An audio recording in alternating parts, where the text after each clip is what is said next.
Kimberly vividly remembered the day when Ellen first appeared on their doorstep. Her grandmother brought her to the house, holding her hand. The skinny, frightened girl tried to hide behind the woman and did not dare to look up.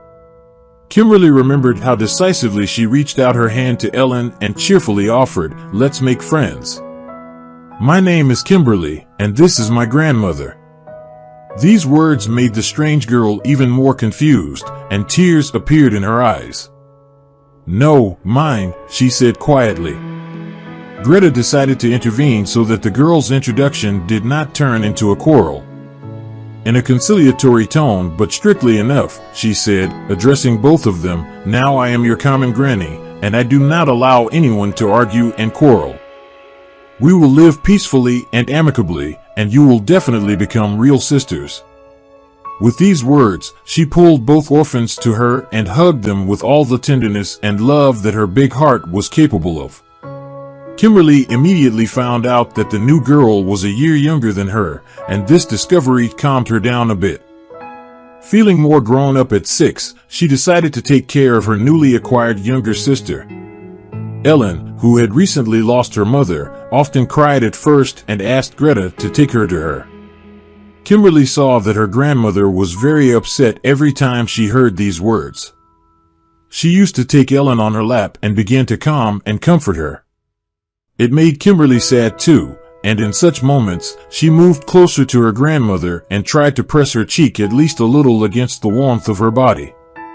Grandmother always smelled perfect, sometimes of apple soap, sometimes of sweet baked goods, and sometimes of mint tea, which she loved to brew in a small old teapot with a chipped spout. Kimberly never knew her mother. Greta's daughter died in childbirth, and her grandmother replaced the little girl's mother at birth. She also did not remember her father. Her grandmother told her that for the first 6 months, he lived with his daughter, then went to another city to earn money and only appeared in their house a few times when he came to the city to reissue some documents. In the last few years, there was no news of him, but Kimberly herself did not remember him. He remained for her as an unknown with an old picture. Greta often told Kimberly about her mother. The girl loved to go through her mother's pictures in an old album where she was a very young girl with braids sticking out in different directions. Kimberly found out where Ellen had come from in their house much later. Just one winter evening, her grandmother decided to tell the girls about her acquaintance with Kimberly's mother. "I was working as a nurse at our local hospital at that time. Maggie, my daughter, was still small, and I gave birth to her late at 40. Your mother, Ellen, I was like a mother to her because there was almost a 20-year age difference between us. We worked together with your mother, Ellen, for almost 15 years. She, like me, could not give birth to a child for a long time. I remember how she often complained to me, and I comforted her and said, 'Look at me. God gave me a child when I was 38 when I did not expect it, and He will bless you.' And she did wait. I remember how Michelle rejoiced when she learned that she was expecting a daughter. She baked a big cake and treated us all. And then I retired. My house wasn't excellent after Maggie's death, and I had to take care of Kimberly. That's how your mother and I lost each other for a while. But when I found out that Michelle died of heart disease, I immediately went to you, Ellen. I know Michelle raised you alone. She had no relatives, and no one knows who your father was. Michelle didn't say anything about him. I came, and you were such a scared little mouse. My heart couldn't take it, and I took you to my home. I'll never forgive myself for losing Michelle like that. It was hard for me, and it wasn't any easier for her. We had to stick together, and you, little girls, may not be blood sisters, but I'm sure you'll be closer to each other than some blood sisters. So don't ever lose each other. Together, you can handle any trouble." Despite the age difference, Greta put the girls in the same class. She did not want to separate them, and she did the right thing. The girls always stood up for each other and didn't let anyone hurt them. Ellen and Kimberly always sat together at the same desk, went to school together, and came home together. They fell in love with the same boy for the first time and almost quarreled because of him. But they quickly made peace with each other, realizing that they shouldn't quarrel over trifles. They also decided to enroll in the same college. Full-time study was costly, and money was always in short supply. A year later, they switched to distance learning. The girls immediately got a job as cleaners in a small company and worked on their college lectures after work. However, Kimberly couldn't endure the hectic life for long. Having said goodbye to her grandmother and sister, she went to conquer the capital. For the first time in many years, the sisters went their separate ways. Ellen was distressed about Kimberly, who became less frequent with her because of the capital's fast-paced life. Unfortunately, soon Ellen's worries and anxieties increased. Her grandmother's health took a sharp turn. Whether it was loneliness or old age that had affected her, Greta had been complaining more and more about her eyesight. She became almost blind and practically walked around the house blindly. "When will Kimberly come?" the elderly woman used to ask anxiously. "I'll go blind soon and won't see my granddaughter anymore." Ellen now tried to spend as much time with her grandmother as possible. This became increasingly difficult because Ellen had met a man, and one day, the young woman confessed to her grandmother that he had already proposed to her wonderful granddaughter. "We will have your wedding, and Kimberly will come too. It will be so good. I've already given up on seeing her again."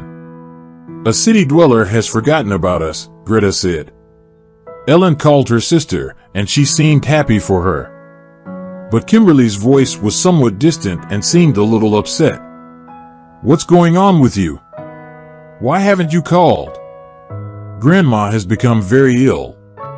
She sits by the window more and more often with your pictures, and even though she can hardly see anything, she tries to catch a glimpse of you on the path leading to the house. Are you going to come to my wedding at least, Ellen?" "I'll try my best. I'll come, and you'll see for yourself what's going on with me. I don't know if our meeting will be happy or not, but I simply can't miss admiring you in your wedding dress." Kimberly's strange hints aroused even more suspicions, and Ellen couldn't sleep. She kept thinking about what her sister was hiding from her. She never told them the time of her arrival, and the elderly lady watched her granddaughter from her unchanging post, catching the first rays of the sun. "Ellen, look who's coming," she would shout every time a shadow appeared on the horizon. "No, Grandma, that's not Kimberly. That's Mr. Smith going to the store." "And who's behind him?" "Oh, that's Mrs. Campbell, carrying the mail." When Kimberly finally appeared on the path in front of the house, no one ever believed it was her. The woman didn't look like herself at all. She had dyed her long blonde hair a dark chestnut color, but that wasn't what bothered Ellen. Kimberly was at least 6 months pregnant. Greta did her best to see her beloved granddaughter and couldn't believe that the plump woman was her tiny, fragile Kimberly. "Yes, it's me, Grandma," Kimberly laughed, and Greta cried with joy. "This is my Kimberly's voice. Come to me, baby, and let me hug you. How big you've become. Are you pregnant? Why didn't you tell us anything?" Alan asked, hurt. "Are we strangers to you? What's there to say? You see, I went to the capital and achieved success and recognition," Kimberly replied bitterly and sarcastically. "My job was the simplest. I was a waitress in a restaurant. Now I don't work there anymore. They asked me to leave. My belly is too big. I've returned to you for good, if you'll have me back." "Of course, we will. And what about the father of the child?" "Father? Well, he doesn't need me, and he doesn't need my children either." "Children? Are you having more than one child?" "I'm expecting twins. That's why my belly is so big. I only found out recently. So, it turns out I will soon be an aunt twice," Ellen exclaimed happily and hugged her sister. Then Kimberly and Greta also sat hugging each other for a long time.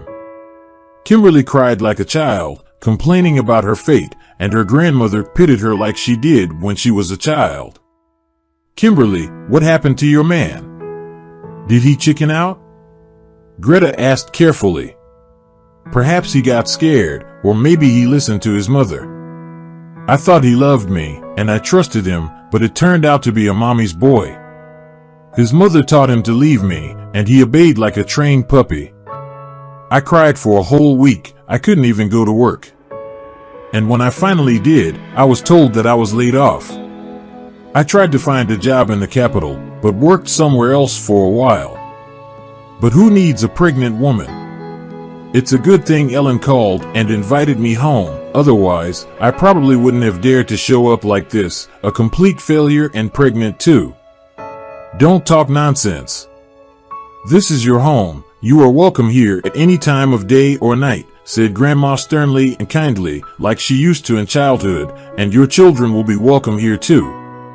Of course, this confirmed Ellen. "We won't abandon you. We will help you." Kimberly came to Ellen's wedding with a smile on her face. Her heart had calmed down a bit, and she felt the support of her loved ones. She was happy for Ellen, who was getting married for love and was, therefore, blooming like a delicate, fragile flower with thin, transparent petals and a heady aroma. After the wedding, time flew quickly, but the last few months were very difficult for Kimberly because of the huge belly, which constantly hurt her back. She was worried about her constant weakness. Kimberly tried not to worry, but her condition was getting worse. The doctors didn't like her symptoms, and it was decided to schedule the birth 2 weeks earlier to examine Kimberly as soon as possible and find the cause of her constant weakness. When the first snow covered the ground, 2 brothers were born, Timothy and David. The boys were very weak, but the doctors reassured that there would be no serious problems with the babies. After examining Kimberly, the doctors gave her a terrible diagnosis: cancer. "How can this be?" Alan cried. "You're still so young." The terrible news shook both sisters. Ellen walked as black as a cloud. Kimberly seemed to lose all her life force. "Shortly, we won't tell Grandma. She won't be able to handle such news," Ellen decided. "We will fight together, you and me. I will go with you to the doctor, sit next to you, and hold your hand if you really feel bad. It won't work. One of us has to be with the children, and we'll have to tell Grandma. Otherwise, she'll never forgive us. I'll try to pull through for the sake of the children. I have to live so that my babies won't be orphans like us." But when the apple trees bloomed in the garden, they buried Kimberly. Cancer destroyed her in a matter of months, giving her no chance to fight for her life. During those few months that Kimberly was dying of a terrible disease, everything around her was falling apart. Ellen and her husband's relationship gradually deteriorated. The newly blossoming love couldn't withstand the heavy trial. Ellen was constantly with her sister and her babies, and her husband was moving away from her more and more. Ellen saw this, but she couldn't sacrifice her sister for the sake of a man. Grandma had finally gone blind. The terrible news of her granddaughter's illness fell on her like a huge stone. She seemed to have cried out the remnants of her vision and now lived in complete darkness. The only ones who made both women at least a little happy were Timothy and David. The boys were growing stronger every day. What will happen to the kids now? Greta looked into the void in front of her with her sightless gaze. "I guess you'll have to put them in an orphanage, Ellen. It's a pity for the boys, but I can't take care of them myself. I need help myself, and you're still so young. Your family is falling apart. You've had enough of taking care of everyone with us. It's time for me to think about myself." "What are you talking about, Grandma?" Ellen protested, hearing her words. "You didn't give me away to an orphanage. But now you are suggesting to give up Kimberly's children. I'll never abandon her, promise, and I'll adopt them if my husband doesn't support me. Let him know. Why do I need a man who won't lend a hand in a difficult moment? Ellen, my girl, how will you cope alone?" Grandma said, "I'll manage somehow, and you, for now, will help me with your kind words, if not deeds." Pressing the little ones to herself, hugging their little warm bodies, and remembering her dead sister, Ellen often cried softly and bitterly. She did not want to upset her grandmother and tried to seem strong, but she was terribly scared inside. The children's welfare authorities could easily take the boys away from them to adopt the boys. It was necessary that Ellen's husband gave his consent, but he categorically refused. Divorce loomed on the horizon. Ellen didn't know if it would solve the adoption problems, and then she decided to find the boy's father. Ellen remembered what Kimberly said about him, a weak-willed mama's boy. Maybe he didn't know anything about their fate or about the children. After all, he was sent somewhere in France for an internship at some Michelin restaurant. Ellen was determined to find him in the capital, but first, she had to solve the problem of who would temporarily take care of the kids and the grandmother while she was away. But the world is not without kind people, as her grandmother used to say. After agreeing with kind neighbors to look after the children and grandmother, Ellen headed to the capital. She only knew that the child's father's name was Peter, and he was the administrator of a restaurant that belonged to his mother. On her first day in the city, Ellen found the place where her sister Kimberly used to work. The capital's restaurant was very respectable and clearly brought a considerable income to its owners. "Hello, I need Peter," she decisively announced to the waiter. "In the way, Mr. Barron," he clarified. "Yes, probably. He worked here as an administrator 2 years ago. He's the owner's son. We have a different administrator now. Maybe you need to go to him." "I don't need an administrator, I need Peter. I have a personal matter with him." All the way through, Ellen turned herself into the fact that she wouldn't be timid in front of the capital folks. There was too much at stake, and she, realizing this, spoke confidently and even too arrogantly. But the experienced waiter just smiled and said, "Mr. Barron is on a procurement run now, but his mother is here. Maybe you want to talk to her?" "Great, she's the one I need. Let me through." And Ellen resolutely walked into the hall.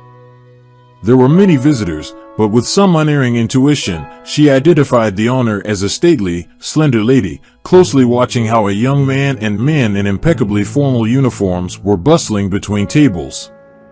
She remembered what Kimberly told her about the rules at the previous job: no frivolity with customers, no romance between employees. "Mrs. Barron, hello. I'm here on behalf of Kimberly. Do you remember Kimberly Dua?" Ellen went on the offensive right away, quietly, but firm, the zeal of a fighter ready for the battle.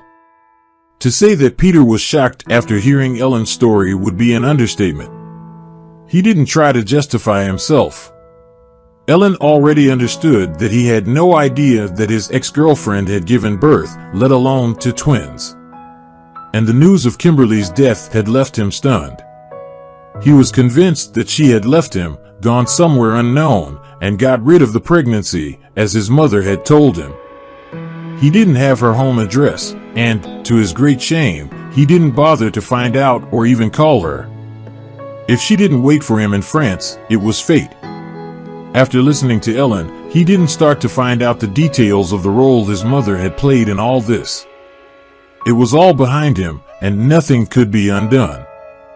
A mother was a mother, and he had no other and would not have another. But he had children now, and there was Ellen, whom they considered their mother, and there was an elderly woman who raised Ellen and Kimberly. Not much time passed, and Ellen and Peter got married. And soon Ellen told her grandmother that she would become a great-grandmother again. After all, Timothy and David were going to have a little sister. However, that's a completely different story. Thank you for joining us today on Deep Stories.